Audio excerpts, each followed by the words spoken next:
Brilliant. I can remember the car park being a little bit dodgy, to be honest with you. Big potholes everywhere. The chairman had a Jensen Interceptor, and I was very cheeky. I always was cheeky as a kid. I turned to the...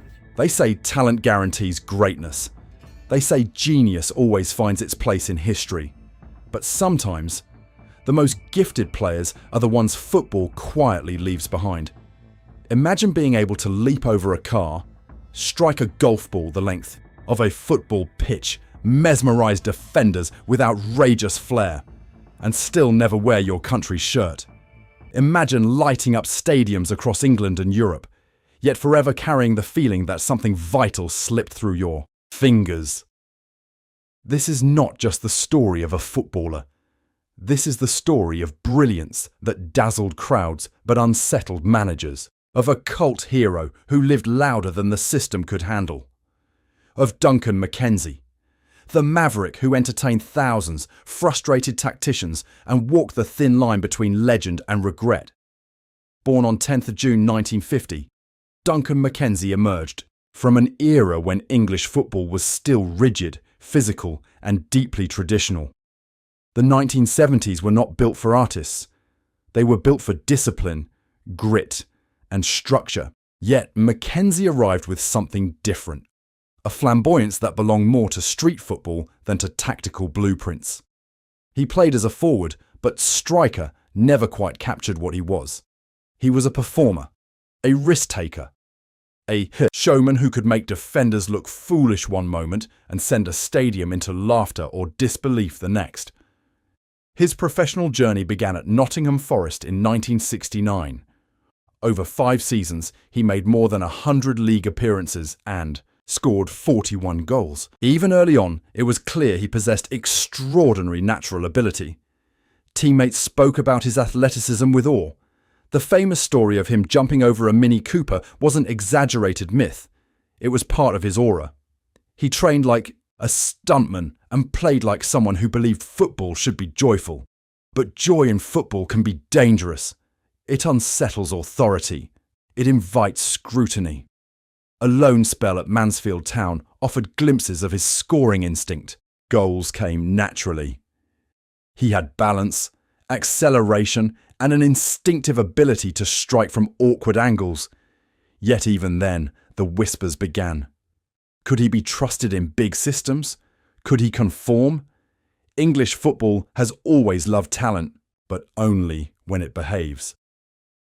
In 1974, McKenzie made a move that should have cemented him as a superstar. Leeds United paid a British record fee of $240,000 for him. That number alone tells you how highly he was rated. Leeds were one of the giants of English football at the time. The expectation was simple. Duncan McKenzie would become the spearhead of a dominant team, but Leeds in 1974 was not stable. It was a storm disguised as a club. Brian Clough arrived as manager and was gone in 44 days. 44 days that shook the foundations of the dressing room. Established players resisted him. The atmosphere turned toxic. McKenzie, one of Clough's signings, found himself caught in a civil war.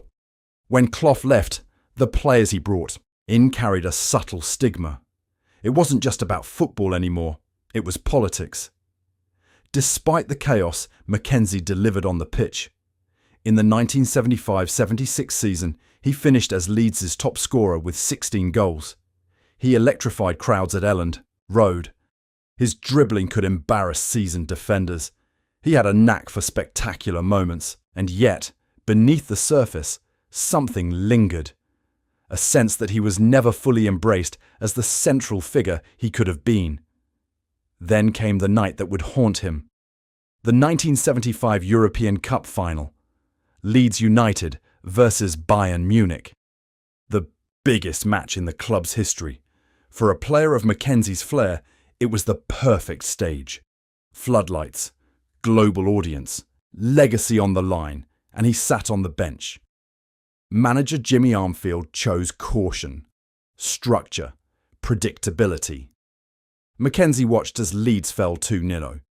He later admitted it remained one of his greatest regrets. He believed deeply that he could have changed the game, that his unpredictability could have unsettled Bayern. Football history is written by fine margins. That night became his what if, the moment where destiny might have tilted in another direction. After Leeds, his career became a journey across clubs and continents. A brief spell at Anderlecht brought silverware, the 1976 European Super Cup, a reminder that he belonged at elite levels. Yet, it never felt like permanence. He moved to Everton in 1976, where his flair briefly dazzled Goodison Park. He was later inducted into the Everton Hall of Fame, proof that supporters saw what managers sometimes did not: magic. But even at Everton, managerial instability struck again. Billy Bingham, who signed him, was dismissed within a month. His successor, Gordon Lee, viewed McKenzie as a luxury, a player to entertain rather than anchor strategy. In football, being labelled a luxury can be fatal. It suggests optional brilliance rather than essential value. Chelsea followed, Blackburn Rovers after that. In 1980, he helped Blackburn secure promotion from the third division, a significant achievement that often goes overlooked. Even then, his influence remained undeniable. Across his career, he made approximately 391 senior appearances and scored 131 goals. Those numbers are not minor. They represent consistency, longevity, and contribution. And yet, England never called him onto the pitch. He was named in squads, observed, considered. But he never earned a senior cap. For a player of his natural ability, it remains one of football's great curiosities. Teammates and even foreign internationals struggled to understand it. How could someone so technically gifted be left out entirely? Was it his style, his personality, his refusal to conform? The truth may lie somewhere in between. McKenzie's maverick identity was both his gift and his burden. Managers of the 1970s preferred structure. They wanted players who followed tactical blueprints without deviation. McKenzie improvised. He entertained. He tried things others wouldn't dare attempt. When it worked, it was breathtaking. When it didn't, it invited criticism. His later years took him abroad, to the Tulsa Roughnecks in the United States, to the Chicago Sting, and even to Hong Kong with Ryodan FC. It was a footballing odyssey, a man chasing the game across borders. Some might say he was searching for a place that truly embraced him. Others might argue he simply loved playing too much to stop. By 1983, the curtain fell on his playing career. But unlike many footballers of his era, Duncan McKenzie did not fade quietly. He reinvented himself. Media welcomed him. His storytelling, ability honed through years of dressing room drama and on-field theatrics, made him a natural broadcaster. He became a newspaper columnist and a voice on BBC Radio 5 Live's 606 programme. Fans who once watched him now listen to him. His charisma translated seamlessly from pitch to microphone. Public speaking became another stage. After-dinner events across the country featured his anecdotes, humorous, self-aware, and occasionally reflective. He understood the absurdity of football politics. He understood how close he came to immortality. And he understood that being a cult legend can sometimes be more enduring than being a conventional one. Looking back, Duncan McKenzie's story feels almost Shakespearean. Talent colliding with circumstance, flair battling rigidity, opportunity brushing against hesitation. He was not undone by scandal, not destroyed by injury. His tragedy was quieter. It was the tragedy of timing, of personality meeting an era that wasn't ready, of brilliance existing slightly outside the boundaries of comfort. Football history tends to celebrate the disciplined conquerors, the serial winners, the tactically obedient stars. But every generation also produces a different kind of hero, the one supporters remember not for medals, but for moments. The dribble that left defenders spinning, the audacious chip, the swagger. McKenzie belongs to that category.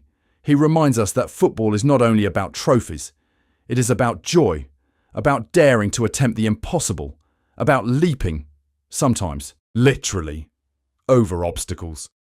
Perhaps he never wore England's shirt. Perhaps he never rewrote European history on that night in 1975. But in stadiums from Nottingham to Leeds, from Everton to Blackburn, there are still fans who remember the feeling he gave them. And sometimes that is a different kind of immortality. Because while systems forget, supporters never do.